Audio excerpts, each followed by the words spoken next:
Hello friends, welcome to back my channel. Today I came with a new topic and the topic is tense. So friends, कल के video में हमने देखा कि tense क्या है, टेंस के कितने प्रकार हैं और टेंस की डिफिनीशन क्या है। फिर हमने देखा टेंस तीन प्रकार के थे, present tense, past tense, future tense. फिर हमने देखा था कि प्रेजेंट टेंस के चार पार्ट्स थे, फ्यूचर के भी चार पार्ट्स थे, पास्ट के भी चार पार्ट्स थे। फिर हमने देखा कि प्रेजेंट टेंस के जो चार पार्ट्स थे, प्रेजेंट इंडेफिनिट टेंस था, प्रेजेंट कॉन्टिन्यूअस टेंस था, प्रेजेंट परफेक्ट टेंस था और प्रेजेंट परफेक्ट कॉन्टिन्यूअस टेंस था। फिर हमने देखा पास्ट के भी चार पार्ट थे, past indefinite, past continuous, past perfect, past perfect continuous tense था। फिर हमने देखा कि फ्यूचर के भी चार पार्ट्स थे, future indefinite tense, future continuous tense, future perfect tense, future perfect continuous tense. फिर हम सो फ्रेंड्स, जैसे हमने देखा कि प्रेजेंट इंडेफिनिट टेंस जो है ये प्रेजेंट टेंस का ही पार्ट्स है। प्रेजेंट टेंस के हमने देखा था, प्रेजेंट टेंस के चार पार्ट्स थे। जो है प्रेजेंट इंडेफिनिट टेंस इसका फर्स्ट पार्ट है, इसके बाद आएगा प्रेजेंट कॉन्टिन्यूअस टेंस, उसके बाद आ जाएगा प्रेजेंट परफेक्ट टेंस, उसके बाद आएगा present perfect continuous tense. So friends, पहले हम बात करते हैं प्रेजेंट इंडेफिनिट टेंस है क्या, इसका इंट्रोडक्शन क्या है और इसे हम कैसे पहचानेंगे कि कौन सा टेंस है। सो फ्रेंड्स, जैसे व्हेन, ता है, ती है, ते है, etc, these types of words will come in the verb of the sentences, then we should understand that this is present indefinite tense. So दोस्तों, जो हिंदी में जानना चाहते हैं उनके लिए, जब वाक्य के अंत में ता है, ती है, ते है आदि शब्द आए तो हमें यह समझना चाहिए कि यह टेंस प्रेजेंट इंडेफिनिट टेंस है।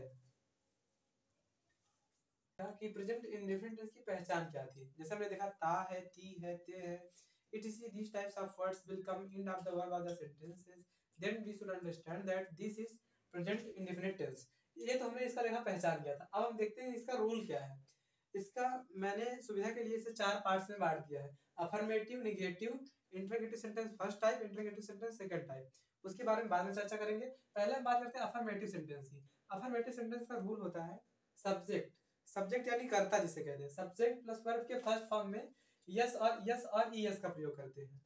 और ऑब्जेक्ट, उसके बाद हम यस और ईएस के तुरंत बाद ऑब्जेक्ट का प्रयोग करते हैं। उसके बाद ईटीसी में कुछ वर्ड्स आते हैं, जैसे अपने माता पिता को, अपने स्कूल में, ऐसे कुछ करके आ जाए तो इसका प्रयोग करते हैं। और निगेटिव सेंटेंस का जो स्ट्रक्चर होता है वो होता है सब्जेक्ट प्लस, यहाँ पे वर्ब का फर्स्ट फॉर्म है, यहाँ पे होता है डू ऑब्लिक डज, इसमें हेल्पिंग वर्ब लगता है, हेल्पिंग वर्ब इसमें डू ऑब्लिक डज आ जाता है।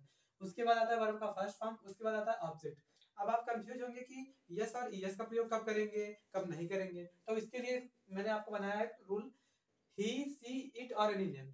जब ही आ जाए, जैसे वाक्य के अंत में ही, जैसे वह अपने दोस्तों के साथ, तो ही, सी, इट और एनी नेम, जब कोई भी नाम आ जाए तो उसके साथ हम यस या ईएस का प्रयोग करेंगे।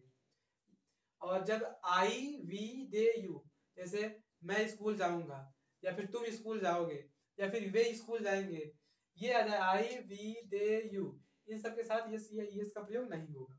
अब हम देख रहे थे निगेटिव सेंटेंस में डू और डज का प्रयोग कब होगा, डू का प्रयोग कब होगा, डज का प्रयोग कब होगा।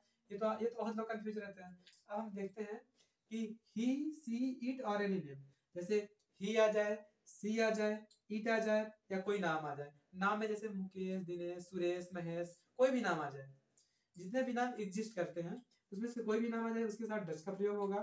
और आई, वी, दे, यू, जैसे हमने देखा आई, वी, दे, यू यहाँ पे भी था, उसके नीचे भी है आई, वी, दे, यू, इसके साथ हम डू का प्रयोग करेंगे। आई आ जाए, वी आ जाए, दे आ जाए, यू आ जाए, इसके साथ हम डू का प्रयोग करेंगे। तो हम एक एग्जांपल देख लेते हैं अफर्मेटिव का, एक एग्जांपल देख लेते हैं निगेटिव सेंटेंस का। तो अफर्मेटिव का एग्जांपल जैसे हम देख लेते हैं,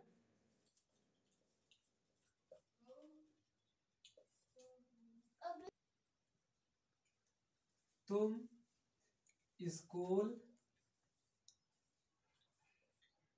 जाते हो।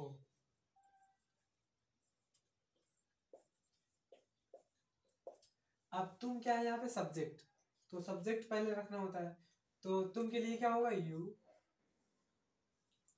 उसके बाद हमें देखना वर्ब की, वर्ब का फर्स्ट फॉर्म, वर्ब क्या है, वर्ब मतलब जाना, जाना एक क्रिया है, तो वर्ब देखिए गो। अब बताओ गो के साथ यस या यस लगेगा कि नहीं, तो रूल देख लो, आई, बी, दे, यू के साथ यस या यस का प्रयोग नहीं होगा। यू गो टू, कहाँ जा रहा है, school, you go to school, ये हो गया फर्स्ट सेंटेंस। एक और एग्जांपल ले लेते हैं, जैसे वह बाजार जाता है, वह बाजार जाता है। तो वह के लिए हम देखें वहाँ सब्जेक्ट है तो सब्जेक्ट ढूंढे, वह के लिए ही हो गया। उसके बाद जाना क्रिया है तो गो लिख दिए। अब बताओ यस के साथ यस से यस का प्रयोग होगा कि नहीं, तो हम देख लेते हैं रूल में। ही सी ईट और एनी नेम के साथ यस से यस का प्रयोग होगा, तो इसके साथ हम यस का प्रयोग करेंगे। ही गोज टू, कहाँ जाने का काम कर रहा है, market. He goes to market. अब हम आपको नेक्स्ट सेंटेंस मतलब निगेटिव सेंटेंस के बारे में बताना है। तो निगेटिव सेंटेंस में बस कुछ नहीं होगा, बीच में नहीं आ जाएगा। जैसे वह मंदिर नहीं जाता है।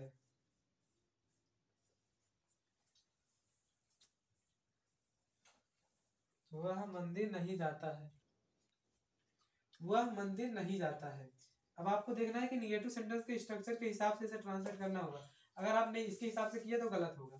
तो सब पहले सब्जेक्ट ढूंढते हैं। सब्जेक्ट ही है, हमें पता चल गया है। ही जाना, ही गो हो गया। जैसे हमने देखा कि ही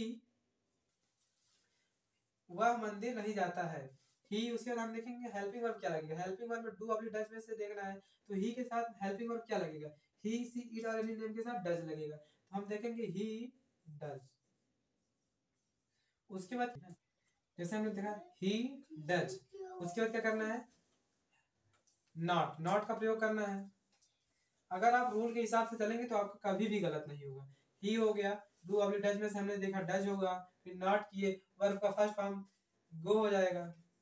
ही डज नॉट गो टू, कहाँ जाने का काम कर रहा है, मंदिर। He does not go to temple, वह मंदिर नहीं जाता है। ऐसे आप कई भी सारे सेंटेंस को ट्रांसलेट कर सकते हैं। जैसे एक देख लेते हैं, इसका एक निगेटिव बना के देख लेते हैं। तुम स्कूल नहीं जाते हो,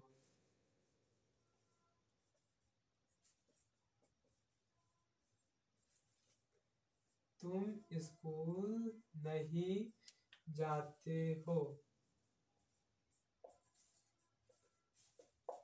तुम स्कूल नहीं जाते हो, इसका हो जाएगा यू, तुम के लिए हो जाएगा यू। उसके बाद डू लगेगा या डज, क्योंकि डू या डज है तो डू लगेगा या डज। तो हम देखें आई भी यू के साथ डू लगता है, तो हम देखें ये यू है, यू के साथ डू लगा दिए। You do not go to, जाना के लिए गो हो जाएगा, टू स्कूल।